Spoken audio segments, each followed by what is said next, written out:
មកបងប្អូនទាំងអស់គ្នាជាពិសេសបងប្អូនទាំងអស់គ្នាជួបជាមួយខ្ញុំឈុត16មួយខ្ញុំបាទជាងសេតផងដែរបាទនៅពេលនេះខ្ញុំកំពុងមករាយរាប់អំពីធុងបាសមួយដែលដាក់ប្រចាំនៅខេត្តសៀមរាបក្រុងសៀមរាបភូមិតកងនិងសង្កាត់សម្បូរបាទមកឥឡូវជុំខ្ញុំម្ដងសម្រាប់ឈុត6ដុំនេះយើងប្រើអំភ្លី4ដើមអញ្ចឹងសម្រាប់អំភ្លីទី1យើងប្រើ4000វ៉ាត់2ដើមហើយនឹងសម្រាប់ប្រភេទ2ដើមនេះយើងប្រើប្រភេទសង់2សាប់2ដូចគ្នា2ដើមនេះហើយសម្រាប់គ្រឿងឧបករណ៍គ្រឿងអីនេះយើងប្រើអារហាំសុទ្ធប្រភេទសាប់យើងប្រើអារហាំសុទ្ធហើយសម្រាប់សូឡូរបស់យើងប្រើ PA ទឹកភ្នែកពីច្រើនហៅទឹកភ្នែកហើយនឹងអ៊ីគុយជាប្រភេទខ្នាក់ហើយសម្រាប់ឆាំងយើងប្រើ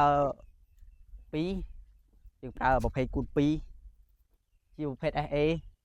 ហើយសម្រាប់គូក្រោយយើងប្រើប្រភេទព្រីដោនដែរ